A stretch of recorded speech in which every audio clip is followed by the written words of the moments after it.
The wind cut sharply down the San Pedro Valley, a dry and biting cold that carried a thin dusting of winter snow.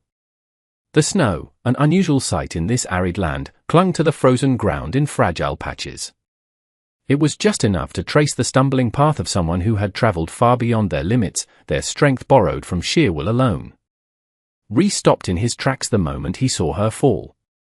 The young Chinese woman, her traditional grey cheongsam offering little protection from the elements, dropped to her knees by the frozen riverbank and did not get up. Her sister collapsed beside her a moment later. Rhys stood a few paces away, the weight of his pistol heavy at his hip, his breath turning to a white cloud in the frigid air. He had learned long ago that hesitation was a killer, as deadly as any bullet. But he had also learned a harder lesson: sometimes, stepping forward costs more than walking away. The last time he chose to get involved, he lost his wife and child, all for a piece of land that held no memory of their names. This time, the quiet land watched as Rhys made another choice. The San Pedro Valley lay stark and open under a pale winter sky, its wide grasses bent low by the relentless wind. This was a place that didn't hide its dangers. It showed them plainly in the sharp, stony cuts of the dry riverbeds, the bare, skeletal branches of the cottonwood trees, and the hard frost that would give way to mud by noon.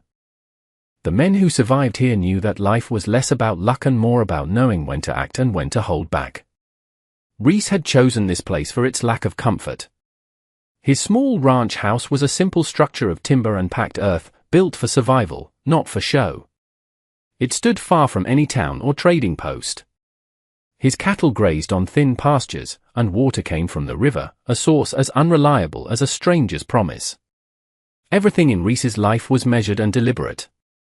He rose before the sun, worked until dusk, and slept with a quiet discipline that had seen him through years he never spoke of. There were quiet reminders of a life he once shared with others. A second chair sat against the wall, never used but never put away. On a corner shelf, a child's small wooden toy gathered dust, too worn to be discarded, too heavy with memory to be touched. Rhys rarely looked at these things, but he never pretended they weren't there. The two women he carried back to his cabin did not fit into the carefully constructed stillness of his life. The younger one, Mai, barely stirred as he gently laid her down near the hearth.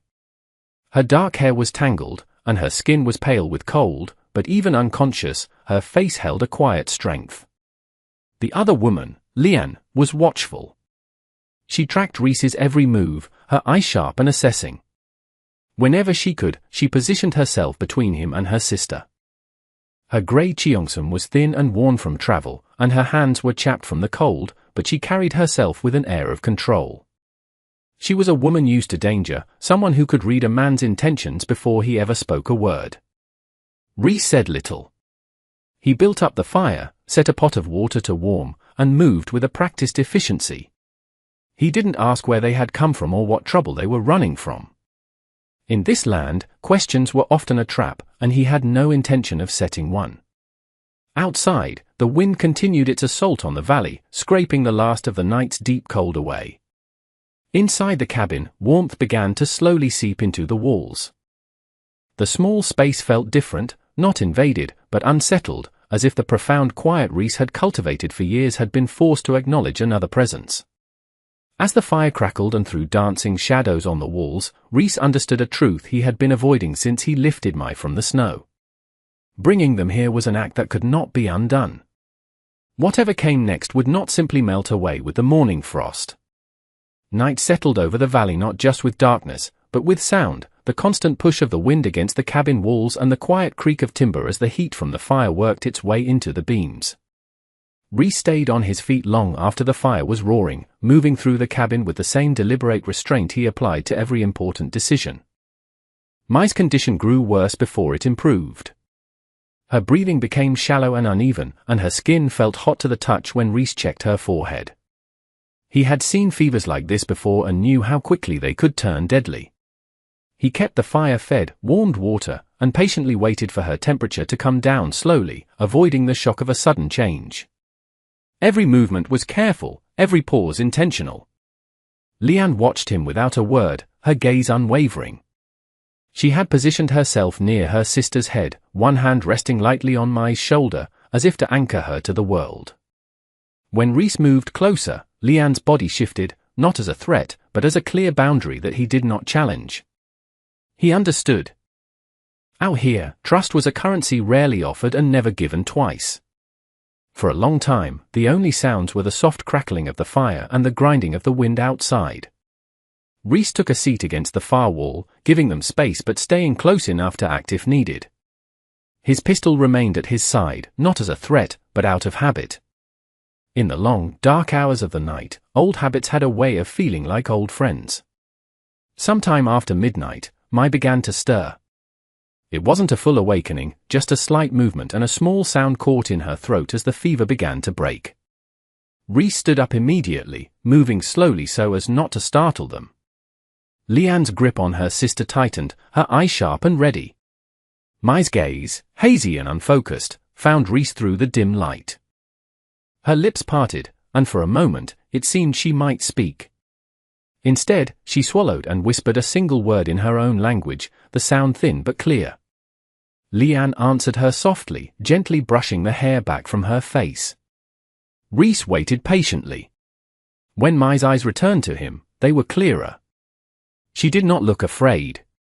There was exhaustion and pain in her gaze, but also something else, a quiet strength, as if she were taking his measure just as he had taken hers. "Why?" she asked at last. The word was rough with effort, but the question was unmistakable. Reese didn't answer right away. He had learned that quick explanations were rarely the honest ones. He looked at the fire, thinking about the simple truth of his actions. "Because you were still breathing," he said finally. The directness of the answer seemed to satisfy her. Mai's eyelids fluttered, and she drifted back into a deeper, more peaceful sleep, her breathing now steady and even. Leanne did not look away from Reese, but some of the tension in her shoulders eased. Reese returned to his seat, the weight of the moment settling in his chest. The question lingered long after the answer was given. Why?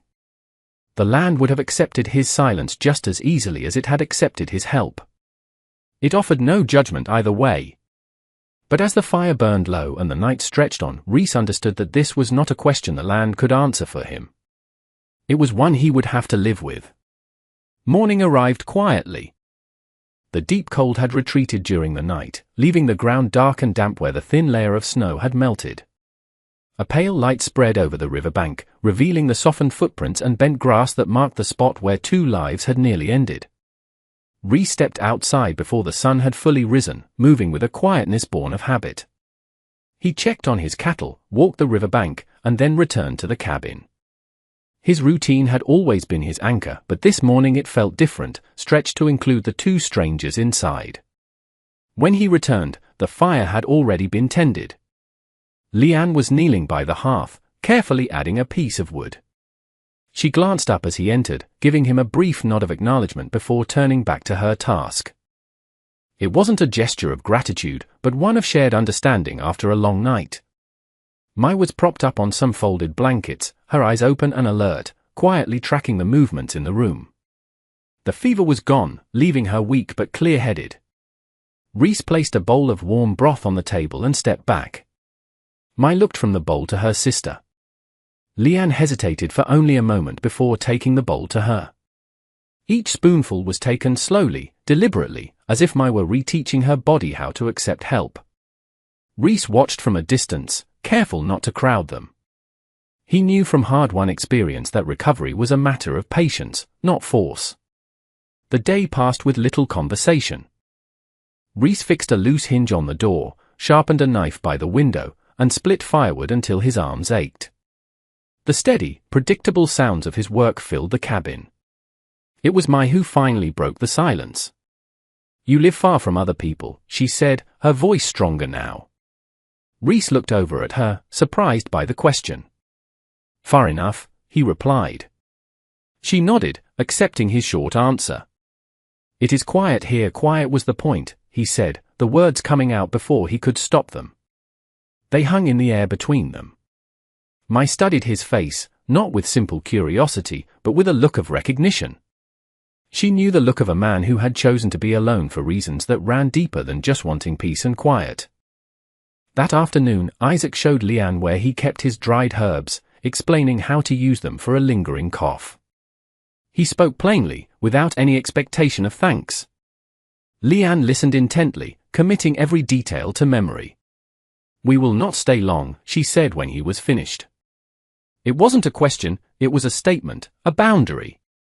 Isaac met her gaze. "I wouldn't expect you to." Over the next few days, the rhythm of the cabin shifted. Mai began to move around more, first sitting up, then standing with care, and finally taking a few steps along the wall. She insisted on helping where she could, sorting dried beans or mending a tear in Reese's shirt with small, neat stitches. "You don't have to do that," Reese told her once. "I know," she replied simply. I still willed. Her resolve struck a chord with him, echoing a belief he had long held himself, that dignity came from contribution, not from comfort. Watching her, Reese felt an unfamiliar stirring, a sense that the narrow life he had built for himself might be expanding without his consent. One evening, as the light began to fade, Reese and Mai found themselves alone at the table. Leanne had stepped outside, her silhouette a steady presence against the dying light. "You didn't answer my question," Mai said quietly. Reese looked up. "Which one?" "Why you helped us?" He thought about avoiding the question. His old habits urged him to stay silent. But something about her patient gaze made evasion feel like a lie. "I stayed once," he said finally, his voice low, when leaving would have been the safer choice. Mai listened without interrupting. "I told myself it was the right thing to do," he continued. "By the time I realized it wasn't, there was nothing left to save." He stopped there, offering no names or details, not asking for forgiveness. Mai absorbed his words in silence. When she finally spoke, it wasn't to offer comfort. "Staying is not always wrong," she said. "And leaving is not always safe." Reese met her eyes. The simple truth of her words hit him harder than any sympathy could have. For the first time in years, he felt seen without being judged. That night, he slept more deeply than he had since the women arrived. The change unsettled him. He started watching Mai in unguarded moments, noticing the way she would pause to rest without apology or how she studied the land with an understanding of both its beauty and its harshness. He felt a connection to her that had nothing to do with desire and everything to do with recognition. It scared him. He began to pull away, spending longer hours outside, speaking less, and retreating into the routines that had once been his armor. Mai noticed his withdrawal but didn't press him. Instead, she waited for the right moment and spoke plainly. "If we stay," she said one morning, "it will be because we choose to, not because we are owed anything." Reese stopped what he was doing. He understood the meaning behind her words. This wasn't a test, it was a line drawn with care and respect. That evening, as the first stars appeared in the darkening sky, Reese stood alone by the river. He had built his life on the idea that keeping his distance would protect him from more loss. Now, faced with a woman who asked for nothing but honesty, he began to see the true cost of that belief. Trust, he realized, didn't arrive fully formed. It grew slowly, like the changing seasons, demanding that you accept the risk of what might come next. The first sign that the valley's quiet was about to break came not with violence, but with absence. Reese noticed it when the trader didn't show up. The man usually passed through every 10 days or so, sometimes a little early, sometimes a little late, but he never missed a trip entirely. When the trail remained empty for too long, Reese knew what it meant. News traveled fast in these parts, carried on the wind like whispers. If someone had started talking, the words were already spreading. He didn't say anything to Mai or Leanne at first. He went about his chores, mending fences and checking on the cattle, as if his routine alone could keep trouble away. But he could feel the change in the air, the way the silence seemed to be listening. It was Leanne who confirmed his fears. "They know," she said one evening, returning from a walk to the edge of the property. Someone talked. Reese nodded once. He had expected it. Across the room, Mai watched him, her expression calm and unreadable. She didn't ask what would happen next, she already understood that knowledge carried weight, and weight demanded a choice. The men arrived 2 days later. There were 4 of them, riding with a casual confidence that spoke louder than any threat. Reese saw them coming from a distance and didn't reach for his pistol. Instead, he stepped out of the cabin and stood in the open, where he could be clearly seen. The man in the lead, Marcus Thorne, dismounted first. He wasn't a large man, but he moved as if he owned the ground he stood on. His coat was well kept, and his boots were polished, just enough to signal his importance. He smiled when he saw Reese, a thin, cold expression that didn't reach his eyes. "Reese," he said, his tone overly friendly. "Didn't expect to find you with company." Reese didn't return the smile. "This is my land, Marcus, is it?" Thorne replied lightly. "Depends on who you asked." Just then, the cabin door opened. Leanne stepped out first, positioning herself in plain sight. Mai followed a moment later, standing tall in the doorway, her gaze steady. Thorne's smile vanished. "There's talk," he said, his voice carrying in the still air. "Talk of strangers in the valley. Trouble follows strangers. People are getting concerned." Leanne said nothing, but she shifted her stance slightly, ready to move in an instant. Reese felt that old, familiar instinct to de-escalate, to say as little as possible and let the trouble pass. It was the same instinct that had guided him for years. This time, he ignored it. "They're not just passing through," he said, his voice clear and firm. "They're here because the cold nearly killed one of them." Thorne glanced at his men, then back at Reese. "So you're taking responsibility for them?" Yes, the word landed with a weight that surprised even Reese. Saying it out loud was like closing a door he could never reopen. Thorne studied him for a long moment. "You know how this looks, Reese." "I know what it is," he replied. The silence stretched on, broken only by the sound of the wind moving through the dry grass. "We can't have trouble here," Thorne said at last. "If they leave quietly, this all goes away." Leanne took a step forward. "We will leave if we must," she said, her voice even and strong, "but not because we are told to disappear." Reese felt the decision settle deep within him, a solid weight in his chest. "They stay," he said. "If there's a problem, it's my problem." Thorne's eyes hardened. "You're choosing sides." Reese shook his head slowly. "No. I'm choosing responsibility." That was the moment everything changed. Thorne said nothing more. He mounted his horse and rode away, his men following in silence. But Reese knew better than to mistake a retreat for a resolution. Men like Marcus Thorne didn't let challenges go unanswered. That night, Leanne began to pack, not with fear, but with a quiet purpose. She laid out their few belongings, preparing for a journey before one was forced upon them. Mai watched her sister for a moment, then turned to Reese. "If we go," she said, "it will not be because of them." Reese met her gaze and understood the unspoken truth in her words. If they stayed, he would have to stand firm in a way he had always avoided. The next day, word came that Thorne had taken his men south, chasing rumors of trouble that didn't exist, determined to prove his point. The weather turned, not with more snow, but with a hard, cutting wind. By nightfall, a rider appeared at the edge of Reese's land, his horse lathered and his face pale. "It's Thorne," the man said, breathless. His horse slipped on the rocks. "His hurt bad?" The rider looked at Reese, his eyes filled with a desperate hope. Reese felt the old instinct rise up, urging him to stay put, to let things take their course. Instead, he reached for his coat.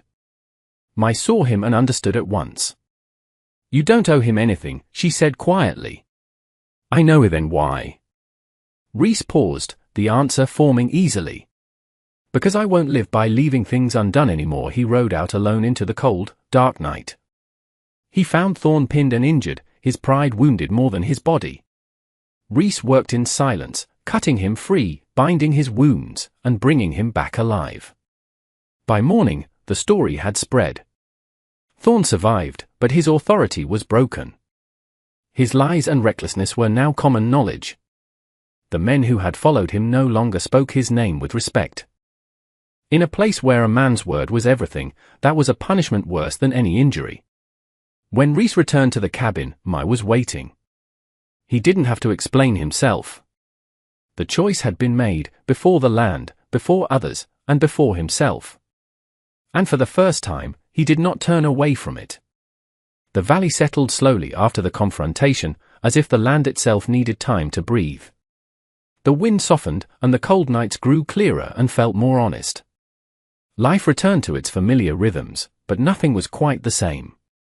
Rhys felt the change most deeply within himself.